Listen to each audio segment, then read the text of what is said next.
সন্মান দিলেহে সন্মান পায় আৰু আজি আপোনালোকৰ মাজলৈ এনেকুৱা এজন ব্যক্তিক লৈ আহিছো মুখাধাৰী ভদ্ৰ দেখায় আৰু সেই মুখাধাৰী ভদ্ৰজনক আপোনালোকৰ মাজলৈ চিনাকি কৰাবলৈ লৈ আহিছো। সকলোকে নমস্কাৰ জনাই আৰম্ভ কৰিছো মোৰ অন্য এটি নতুন ভিডিঅ' আৰু আপোনালোককটো প্ৰথমতে মই কৈয়ে ললো এজন ভদ্ৰ লোকৰ আজি মুখাখন খুলিম। একদম চুট ট্ৰাই মাৰিলে তেওঁ কেতিয়াও ভদ্ৰ হ'ব নোৱাৰে আৰু সেই ভদ্ৰ লোকজনৰ এটি কমেন্ট আপোনালোকৰ মাজলৈ প্ৰথমতে দেখাই লওঁ, এইটো চাওকচোন।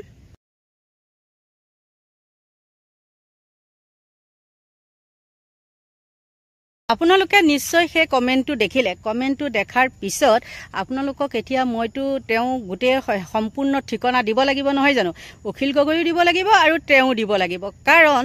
এইজনৰ প্ৰথমতে দি ল'ব লাগিব। আৰু এইজনে এই কমেন্টটো ক'ত কৰিছে জানে? ধুবুৰীত যে উচ্ছেদ চলি আছে, সেই উচ্ছেদত অখিল গগৈ গৈছে, আপোনালোকে দেখিছে। আৰু তাত যোৱাৰ কাৰণে তেওঁ কি কৈছে, তেওঁ হ'ল আমাৰ মলুৱা গৰু চুৰৰ হয়, তেওঁ ভক্ত। আৰু ভক্ত এজনে তেওঁ কমেন্টটো কেনেকে কৰিছে জানেনে? আপোনালোকেতো দেখিছে আৰু থাম্বনেইলত মই ইতিমধ্যে লগাই দিছো। কুকুৰৰ পোৱালি অখিল গগৈ মিয়া পোৱালি নেকি? কমেন্টটো হ'ল সেইটো। এতিয়া মই সেই ভদ্ৰ লোকজনক কওঁ, চুট্ৰাইযোৰ তই কি কাৰণে পিন্ধিছ মই নাজানো। তোৰ যেনেকে জয়ন্ত মল্লব বা সেই দলৰ হৈ পেলাই যেতিয়া অখিল গগৈ কথা কৈছে তোৰ গাত যেনেকে লাগিছে, আমাৰ গাতো অখিল গগৈ কুকুৰৰ পোৱালি বুলি কওঁতে তেনেকৈ লাগিছে আৰু লাগিব। তই যেনিবা খাবলৈ পাইছ, আমি যেনিবা অখিল গগৈৰ পৰা খাবলৈ পোৱা নাই, কাৰণ আমি হলো বিনা স্বাৰ্থ মানুহ আৰু অখিল গগৈ নিজৰে নাই, আমাক খুৱাব ক'ৰ পৰা। আৰু তহঁতৰ হ'ল চুৰৰ দলৰ মানুহ, গতিকে ভেৰনীয়া বুলি কয় যে পুলিচক, এনেই ভেৰনীয়া বুলি নকয়। আৰু সকলো পুলিচকে মই কোৱা নাই, তোৰ নিচিনা এটা পুলিচকহে মই কথাটো ক'লো। আৰু লাজ পোৱা নাই নে আজিলৈকে? সৰুৰ পৰা ডাঙৰলৈকে যিমানখিনি পুলিচ আছে আজিলৈকে কিন্তু এই কমেন্টটোৰ নিচিনা এটাও কমেন্ট দেখা নাপালো। তেতিয়াহ'লে চাচোন কিমান নিচ হ'ব লাগিব তোৰ নিচিনা এটা পুলিচ অফিচাৰ। ভৰি গেউৰা মাৰোঁতে মানে মানুহক চেলুট মাৰোঁতে মাথাত একো মাল নাইকিয়া হ'ল নেকি? এই কিছুমানে কয় যে গেউৰা মৰা বুলি কয়। গেউৰা মৰা মিনিং হ'ল কি? পুলিচ অফিচাৰবিলাকক দেখিলে যে সাধাৰণ পুলিচবিলাকে মাৰে যে গেউৰা মাৰি চেলুট দি থাকে যে, তেতিয়া হেনো সেই মাথাত বোলে চুট পৰে। আৰু চুট পৰিলে কি হয় জানে? মাথাত মাল নাইকিয়া হয়। আৰু নিজে চাগে তেনেকুৱা মানে মাৰোঁতে বেলেগক দেখি চেলুট মাৰোঁতে মাথাত একো মাল নাইকিয়া হ'ল। আৰু সেইকাৰণে আমাৰ সাধাৰণ যিসকল এতিয়া নতুনকৈ উঠিছে, চিপাহী হওক বা কিবা হওক, যেনেকুৱা পুলিচ অফিচাৰে নহওক, তেওঁলোকৰ মুখত কিন্তু বা মুখত আহিলেহে আচলতে হাতেৰে লিখিব পাৰি নহয় জানো? কিন্তু তেওঁলোকে আজিলৈকে তেনেকুৱা এটা কমেণ্ট লিখা নাই। আৰু তই ক'ৰ পৰা আহি পেলাই টপ কিলিহি চুট্ৰাই মাৰি পেলাই চালা কমেণ্ট মাৰিবলৈ আহিছে? লাজ পোৱা নাই? চালা তেনেকুৱা এটা পুলিচ অফিচাৰ দেখাবলৈ আহিছ হা? আৰু তহঁতৰ নিচিনা পুলিচ অফিচাৰৰ কাৰণে কি হয় জানানে? গোটেই পুলিচ জাতিটোৰে বদনাম হয়। এটা দুটাৰ কাৰণে গোটেই পুলিচ জাতিটোৰে বদনাম হয়, ইমানেই ক'লো। গতিকে এতিয়া মই কওঁ শুনক, যিজন অখিল গগৈ তেওঁ কি কৈছে? কুকুৰৰ পোৱালি বুলি কৈছে। কুকুৰৰ পোৱালি নেকি, কিবা পোৱালি নেকি? মাথাত মাল নাই, এফালে দেখোন চুট্টাই মাৰ এই গগৈ মানুহ কোনে লিখে? গগৈ কি মুঞা হয় নেকি? মানে অখিল গগৈ প্ৰয়াত পিতৃ বলোৰাম গগৈ বা বিছনাত মানে মেডিকেলৰ বিছনাত শয্যাশায়ী হৈ থকা পিয়দা গগৈ কি মুছলমান নেকি? তোৰ মাথাত মাল নাই এইখিনিতে এটা কথা কওঁ, মই ঘপকে কৈ দিলো যে সেইজন এজন পুলিচ অফিচাৰ। সি নিজে ড্ৰেছ পাতি পিন্ধি পেলাই পুলিচ অফিচাৰৰ পৰিচয়টো দিলে নহ'ব, তেওঁ কৰ্মকাণ্ডহে ক'ব যে তেওঁ এজন পুলিচ অফিচাৰ। আৰু সেইটো এটা সাধাৰণ চিপাহীতকৈও তাৰ মাথাত একো নাইকিয়া, ইমানেই ক'লোঁ। এতিয়া আহোঁ মই অখিল গগৈ হেৰিটো দিবলৈ। দৈয়াং টেঙানী গম পাই, দৈয়াং টেঙানীৰ পৰাই অখিল গগৈ ওলাই আহিছিলে সংগ্ৰামৰ কাৰণে আৰু দৈয়াং টেঙানীতে জন্ম হৈছিল। আৰু সেই সময়ত দৈয়াং টেঙানীত কেনেকুৱা এটা মানে হুলস্থুলীয়া পৰিৱেশ হৈছিল, কিয় হৈছিলে? উচ্ছেদ হৈছিল, বৃহৎ ডাঙৰ মানে উচ্ছেদ। আৰু সেই উচ্ছেদত যেতিয়া গৰ্ভৱতী মহিলাসকলক সম্ভৱতঃ সেয়া কংগ্ৰেছৰ দিনতে আছিলে নেকি, তেতিয়া হয়তো প্ৰদ্যুৎ বৰদলৈ বনমন্ত্ৰী আছিল হ'বলা, মোৰ ভুল হ'ব পাৰে, ক্ষমা কৰিব, পাহৰি গৈছোঁ। গতিকে তেতিয়া দিনতে, আৰু যিয়ে নহওক বাৰু, যাৰ দিনতে নহওক উচ্ছেদ হৈয়ে থাকে, কিন্তু সেই তেতিয়া গৰ্ভৱতী মহিলাসকলক যেতিয়া পেটত পুলিচসকলে গুৰিয়াইছিলে, আৰু সেই গৰ্ভৱতী মহিলাসকল কি হৈছিলে জানেনে? তাতে সন্তান প্ৰসৱ কৰিবলগীয়া হৈছিল, মিত্ৰ সন্তান। আৰু তেতিয়াই অখিল গগৈ তাতেই মানে সংগ্ৰামৰ পাতনি মেলিছিলে আৰু সেই অখিল গগৈ কি কৰিছে এতিয়া বিক্ৰী নোযোৱা এজন অখিল গগৈ তেওঁ কুকুৰৰ পোৱালি মিয়াৰ পোৱালি সেই বুলি আখ্যা দিব লাগিছে লাষ্টৰ ভুল নাই মানে কি কম একদম এতিয়া মই সেই পুলিচ বিষয়াজনক ক'বলৈ বিচাৰিছোঁ আৰু মোৰ গোটেই বন্ধুবৰ্গক ক'বলৈ বিচাৰিছোঁ দেই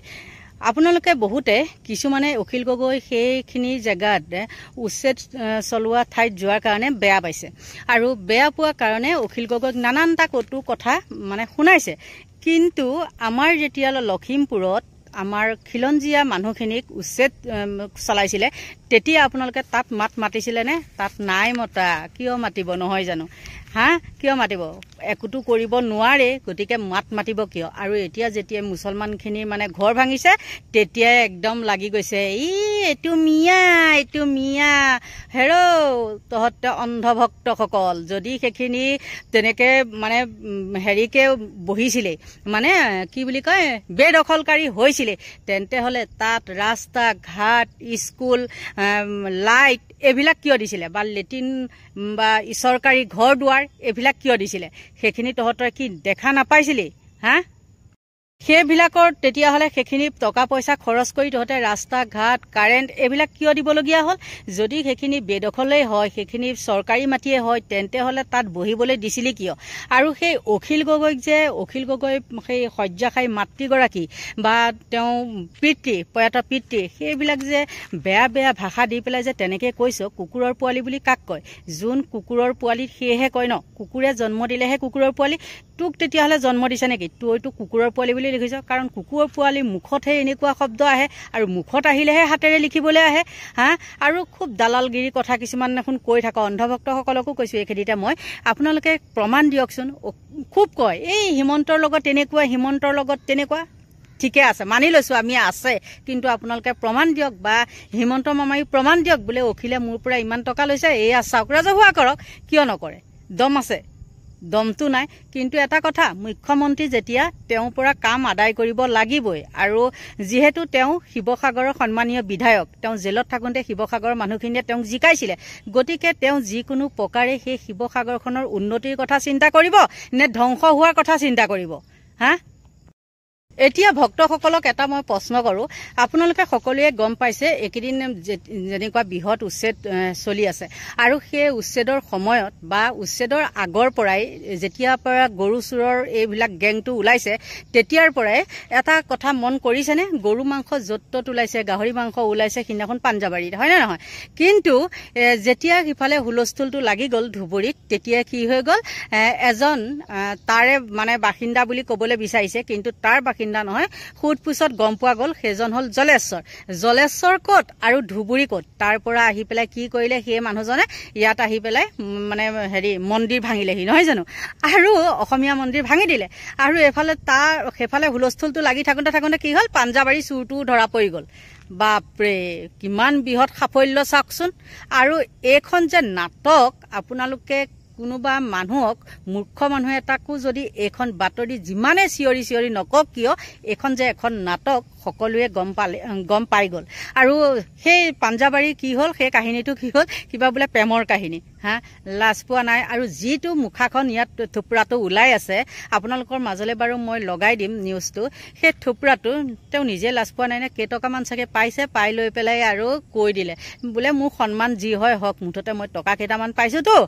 দেখাত একদম মুখখন মানে ডাঙৰকৈ জুম কৰি মানে হেৰিটোৰ ফটোখন উঠাই দিছে যে এইটো আমি ধৰিলোঁ কিন্তু আপোনালোকে বাৰু জেলত খবৰ ল'বচোন বা থানাবিলাকত খবৰ ল'বচোন তেওঁ ইতিমধ্যে চাগে গৈ পেলাই ঘৰত ভাত পানী খাই আৰামত আছে টকা কেইটামান লৈ ইমানেই ক'লোঁ আৰু আমাৰ অসমীয়া মানুহেতো জানি 2 এদিন চিঞৰ বাখৰ কৰিব তাৰপিছত আকৌ সকলো খাম কাটে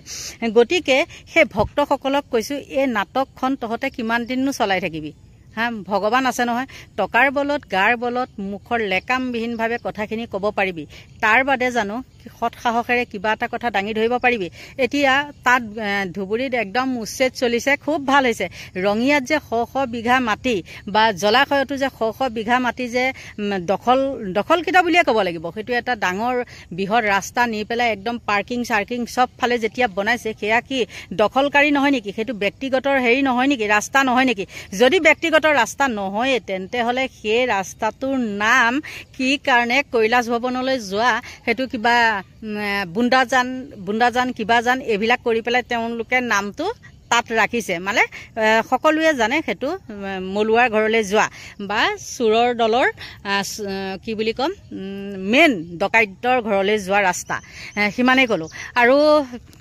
ইয়াতকেও যে কিবা ক'ব লাগিব বুলি মই নাভাবোঁ কাৰণ কি জানে বুজোৱাক বুজাবা আকাৰে ইঙিতে নুবুজোৱাক বুজাবা ধুৰাৰ চাপৰিয়ে গম পাইছে নহয় নিশ্চয় মই কি ক'বলৈ বিচাৰিছোঁ এতিয়া অন্ধভক্তসকলক মই কওঁ শুনক ইমান যে আমাৰ ইয়াত গুৱাহাটীত পুলিচৰ মুখৰ আগত হওক বা চিচি কেমেৰাৰ আগত ইমান চুৰ ডকাইত চিলনী চুৰ হওক কিবা চুৰ হওক বাইক চুৰ হওক কত চুৰ চিচি কেমেৰাত বন্দী হয় কিন্তু আজিলৈকে এটামান ধৰিব পাৰিছেনে নাই পৰা কিন্তু এতিয়া ইয়াত ধৰিব পাৰিলে কেনেকৈ পাৰিলে জানে ইফালে ধুবুৰীত যেতিয়া সেইখন হৈ আছে হুলস্থুলখন হৈ আছে ইফালে ধুবুৰীটো এটা মানে অসমীয়া মন্দিৰ ভাঙিলে মুছলমান মানুহে জলেশ্বৰৰ পৰা আহি আৰু ইয়াত এতিয়া গাহৰি মাংস পেলোৱা যুৱকজনকো মানে ধৰি ল'লে দেখিছে চিচি কেমেৰাত বন্দী হওঁতে আমাৰ পুলিচ ইমান স্মাৰ্ট একদম ধৰি লৈ ল'লে তৎক্ষণত কিন্তু চিলনী চুৰসকলক বা দোকান বজাৰ চুৰ কৰা সেইখিনিক হ'লে ধৰিব পৰা নাই ইয়াতে আপোনালোকে বুজক তেওঁলোকৰ আচল ৰহস্য নাটকখন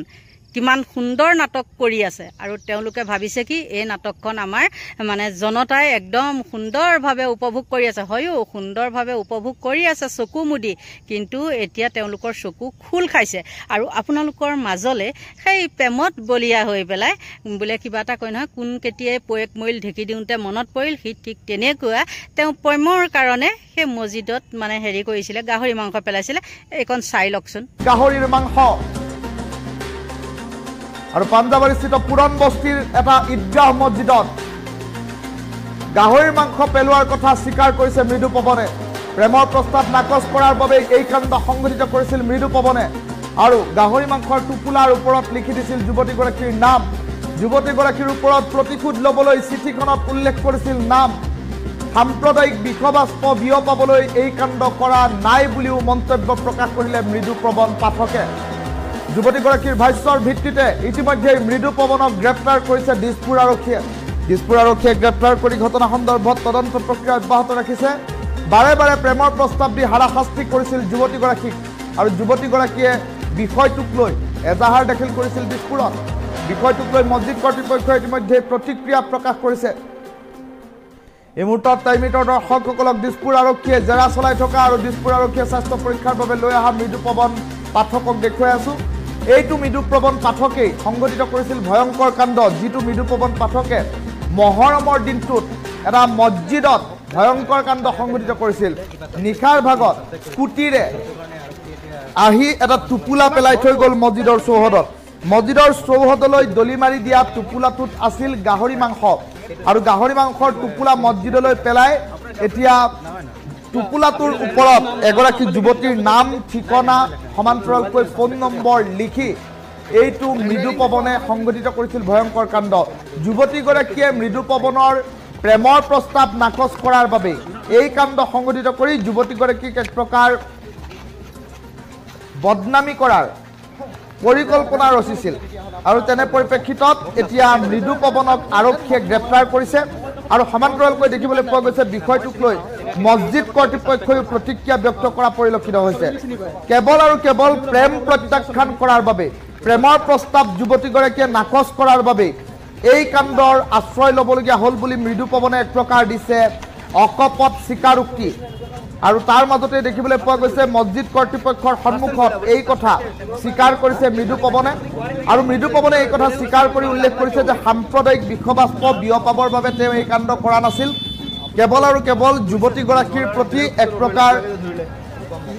প্ৰতিশোধ ল'বৰ বাবে এই কাৰ্যপন্থাৰ হাতত ল'বলগীয়া পৰিৱেশৰ সূচনা হৈছিল বুলিও ইতিমধ্যে উল্লেখ কৰিছে মৃদু পৱন নামৰ এইটো ঘাটকে আৰু শেহতীয়াকৈ দেখিবলৈ পোৱা গৈছিল দেওবাৰ আছিল সেই দিনটো মহৰমৰ দৰে এটা পবিত্ৰ অনুষ্ঠান আছিল মছজিদত ইছলাম ধৰ্মাৱলম্বী লোকসকলৰ ৰমজান মাহৰ পাছতেই মহৰম মাহটো পবিত্ৰ মাহ হিচাপে গণ্য কৰা হয় আৰু মহৰমৰ ফজৰৰ আজান দিবৰ বাবে যেতিয়া পুৱতি নিশা উপস্থিত হৈছিল মছজিদৰ চৌহদত ইমামগৰাকী মছজিদৰ চৌহদত উপস্থিত হোৱাৰ পাছতে সম্প্ৰতি দেখিবলৈ পোৱা গৈছে এই টোপোলাটো তেওঁ প্ৰত্যক্ষ কৰিছিল টোপোলাটো প্ৰত্যক্ষ কৰাৰ পাছত হাহাকাৰ পৰিৱেশৰ সূচনা হৈছিল CCTV ফুটেজ চোৱা হৈছিল আৰু CCTV ফুটেজত কেতবোৰ দৃশ্যাংশ বন্দী হৈছিল য'ত সুস্পষ্টকৈ দেখিবলৈ পোৱা গৈছিল যে এখন স্কুটিত অহা এজন যুৱকে কিছু ক্ষণিকৰ বাবে মছজিদৰ সন্মুখত ৰৈছিল আৰু তাৰ পাছত মছজিদৰ ভিতৰলৈ এটা টোপোলা পেলাই দিছিল আৰু যিটো টোপোলাৰ ভিতৰত আছিল গাহৰিৰ মাংস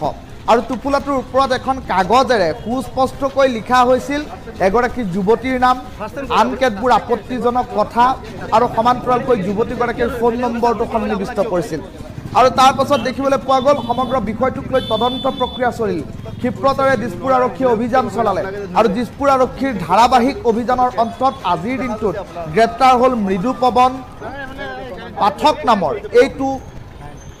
লম্পট আৰু অৱশেষত দেখিবলৈ পোৱা গ'ল মৃদু পৱন পাঠকক আৰক্ষীয়ে গ্ৰেপ্তাৰ কৰি জেৰা অব্যাহত ৰাখিছে আৰু তাৰ মাজতেই এতিয়া মৃদু পৱন পাঠকক আৰক্ষীয়ে যেতিয়া প্ৰশ্ন উত্থাপন কৰিছে সাংবাদিকে যেতিয়া প্ৰশ্ন উত্থাপন কৰিছে তেতিয়া মৃদু পৱন পাঠকে উভত গুৰে নচা মন্তব্য দিয়ে আৰু অৱশেষত আৰক্ষীৰ সন্মুখত আৰু মছজিদ কৰ্তৃপক্ষৰ সন্মুখত মৃদু পৱন নাথে নিজৰ ভুল স্বীকাৰ কৰিছে তেওঁ এই কাণ্ড সংঘটিত কৰা বুলি ইতিমধ্যে তেওঁ স্বীকাৰ কৰিছে অকপতে সেই স্বীকাৰোক্তি দিয়া পৰিলক্ষিত হৈছে আৰু সমান্তৰালকৈ এগৰাকী যুৱতীয়ে প্ৰেম প্ৰত্যাখ্যান কৰাৰ বাবে প্ৰেমৰ প্ৰস্তাৱ প্ৰত্যাখ্যান কৰাৰ বাবে এনে ধৰণৰ কাণ্ডৰ আশ্ৰয় ল'বলগীয়া হ'ল এইগৰাকী মৃদু পৱনে সেই কথাও সুস্পষ্টকৈ উল্লেখ কৰি দিছে মৃদু পৱন পাঠক নামৰ যুৱকজনে সমান্তৰালকৈ দেখিবলৈ পোৱা গৈছে বাৰম্বাৰ যুৱতীগৰাকীক প্ৰেমৰ প্ৰস্তাৱ দিয়াৰ পাছত যুৱতীগৰাকীয়ে যেতিয়া প্ৰেমৰ প্ৰস্তাৱ প্ৰত্যাখ্যান কৰিছিল তেতিয়া যুৱতীগৰাকীৰ প্ৰতিশোধ স্বৰূপে যুৱতীগৰাকীক প্ৰতিশোধ ল'বৰ বাবে এনেধৰণৰ কাণ্ডৰ আশ্ৰয় ল'বলগীয়া হ'ল বুলি ইতিমধ্যে উল্লেখ কৰা হৈছে আৰু প্ৰেম প্ৰত্যাখ্যানৰ বাবে মৃদু পৱনে মছজিদত গাহৰিৰ মাংসৰ টোপোলা পেলাই থৈ গ'ল বুলি ইতিমধ্যে উল্লেখ কৰিছে মছজিদ কৰ্তৃপক্ষৰ সন্মুখত আৰক্ষীৰ সন্মুখতো জেৰাত ইতিমধ্যে এই কথা অকপতে স্বীকাৰোক্তি দিছে মৃদু পৱনে আৰু সমান্তৰালকৈ সাংবাদিকে যেতিয়া প্ৰশ্ন উত্থাপন কৰিছিল সাংবাদিকৰ প্ৰশ্নত কিন্তু মৃদু পৱনে উল্লেখ কৰিছিল যে CCTVত ওলোৱা ব্যক্তিজন ময়ে যে গাহৰিৰ টোপোলাটো পেলাইছোঁ সেই কথা এতিয়াও আৰক্ষীয়ে প্ৰমাণ কৰিব পৰা নাই মোক সন্দেহৰে গ্ৰেপ্তাৰ কৰা হৈছে এনেধৰণৰ কেতবোৰ কথা সাংবাদিকৰ কেমেৰাৰ সন্মুখত মৃদু পৱনে উল্লেখ কৰিছিল যদিও এতিয়া কিন্তু আৰক্ষীৰ সন্মুখত এক প্ৰকাৰ অকপট স্বীকাৰোক্তি দিছে আৰু প্ৰেমজনিত কাৰণৰ বাবে মানে মই এটা কথা কওঁ দেই এই চব গাহৰি মাংস পেলোৱা এইটো মছজিদত আৰু গৰু মাংস পেলোৱা মন্দিৰত এইবিলাক কাম হিমন্ত বিশ্ব শৰ্মাৰ চৰকাৰ আৰু বিজেপি RSS কৰে এইবিলাক কাম বেলেগ কোনো সাধাৰণ মানুহে নকৰে এই মুছলমান মানুহে ভয়তে ঘৰ এৰি যিবিলাক মানুহে পলাই ফুৰিছে হিমন্ত বিশ্ব শৰ্মাই উচ্ছেদ কৰে আগতে জাননী দিছে ঘৰ ভাঙ গোটেই মানুহে দৌৰি দৌৰি ঘৰ ভাঙি পলাই ফুৰিছে সেই মানুহে কোনোবাই আকৌ নিজৰ মূৰৰ ওপৰত মাৰ পেলাবৰ কাৰণে কোনোবাই গৈ মানে মন্দিৰত গৈ গৰু মাংস পেলাবলৈ যাব নেকি আপুনি কওকচোন যিটো অৱস্থা হৈছে আজি মন্দিৰত গৈ এই ভাঙিছে যে এতিয়া সেই যিটো মানুহে ভাঙিছে বুলি ওলাইছে সেইটোতো আমাৰ এই গোৱালপাৰাৰ মানুহ নহয় এইটো ক'ৰ মানুহ বুলি কৈছে জলেশ্বৰৰ এই জলেশ্বৰৰ পৰা মানুহ এটা আহি ইয়াত সেইটো ভাঙিব পাৰে নেকি এইসব একদম বিজেপি চৰকাৰখনৰ একোটা চক্ৰান্ত হিন্দু মুছলমানৰ কাজিয়া লগাই ভোট জিকি নিৰ্বাচনী বৰ্তনী 2026 চন পাৰ হ'বৰ কাৰণে এই ব্যৱস্থা কৰিছে এই কাম কৰা উচিত নহয় প্ৰথম কথা মন্দিৰত যে এই যে মূৰ্তি ভাঙিছে তাক মই নিন্দা কৰিছোঁ এইটো বেয়া কাম কিন্তু কৰোৱাইছে বিজেপি চৰকাৰে মানে মই এটা কথা কওঁ দেই এই চব গাহৰি মাংস পেলোৱা এইটো মছজিদত আৰু গৰু মাংস পেলোৱা মন্দিৰত এইবিলাক কাম হিমন্ত বিশ্ব শৰ্মাৰ চৰকাৰ আৰু বিজেপি RSS কৰে এইবিলাক কাম বেলেগ কোনো সাধাৰণ মানুহে নকৰে এই মুছলমান মানুহে ভয়তে ঘৰ এৰি যিবিলাক মানুহে পলাই ফুৰিছে হিমন্ত বিশ্ব শৰ্মাই উচ্ছেদ কৰে আগতে জাননী দিছে ঘৰ ভাঙ গোটেই মানুহে দৌৰি দৌৰি ঘৰ ভাঙি পলাই ফুৰিছে সেই মানুহে কোনোবাই আকৌ নিজৰ মূৰৰ ওপৰত মাৰ পেলাবৰ কাৰণে কোনোবাই গৈ মানে মন্দিৰত গৈ গৰু মাংস পেলাবলৈ যাব নেকি আপুনি কওকচোন যিটো অৱস্থা হৈছে আজি মন্দিৰত গৈ এই ভাঙিছে যে এতিয়া সেই যিটো মানুহে ভাঙিছে বুলি ওলাইছে সেইটোতো আমাৰ এই গোৱালপাৰাৰ মানুহ নহয় এইটো ক'ৰ মানুহ বুলি কৈছে জলেশ্বৰৰ এই জলেশ্বৰৰ পৰা মানুহ এটা আহি ইয়াত সেইটো ভাঙিব পাৰে নেকি এইসব একদম বিজেপি চৰকাৰখনৰ একোটা চক্ৰান্ত হিন্দু মুছলমানৰ কাজিয়া লগাই ভোট জিকি নিৰ্বাচনী বৰ্তনী 2026 চন পাৰ হ'বৰ কাৰণে এই ব্যৱস্থা কৰিছে এই কাম কৰা উচিত নহয় প্ৰথম কথা মন্দিৰত যে এই যে মূৰ্তি ভাঙিছে তাক মই নিন্দা কৰিছোঁ এইটো বেয়া কাম কিন্তু কৰোৱাইছে বিজেপি চৰকাৰে নিশ্চয় দেখিলে মোক যোনে যোনে বেয়া কমেণ্ট কৰে অন্ধভক্তসকলে হয় না নহয় অন্ধভক্তসকলক এতিয়া মই কৈছোঁ মুখাখন চাচোন হা লাজ পোৱা নহয় আৰু ইয়াতকৈ কিবা ক'ব লাগিব বুলি আৰু মই নাভাবোঁ আৰু আপোনালোকৰ পৰা লৈছোঁ বিদায় এইখিনিতে আৰু মই আজি কেইটামান মানে কটু কথা কৈছোঁ নোকোৱা নহয় কিয় কৈছোঁ তেওঁ এজন সন্মানীয় বিধায়কক তেনেকৈ কুকুৰৰ পোৱালি বুলি কোৱাৰ কাৰণে আমাৰো বেয়া লাগিছে কাৰণ কুকুৰেহে কুকুৰক জন্ম দিয়ে নহয়নে অখিল গগৈ মাতৃ হওক বা অখিল গগৈ পিতৃ হওক গগৈ কাক কয় গগৈ কোন হয় সেইটো তেওঁ বুজি পাব লাগিছিলে তেওঁ বোলে পুলিচ আৰু লাজো নাপায় আৰু নিজৰ বায়'ডাটা দি থৈছে পুলিচ বুলি নকওঁ আৰু এইখিনিতে মানে কথা কিবা হেৰি কৰিলে মানে মুখখন খোল যাব গম পাইছে তেওঁ ভাবিছে নেকি মইহে পুলিচত চাকৰি কৰিছোঁ আৰু কোনেও কৰা নাই কিন্তু আজিকালি পুলিচসকলেও আকৌ তাত লিখি নথয় কিছুমানে লিখি থয় কিছুমানে কিন্তু মই পুলিচ সেইখন মানে বায়'ডাটাখন দি নথয় এইখিনিয়ে ক'লোঁ আৰু আপোনালোকৰ পৰা লৈছোঁ বিদায় বাই বাই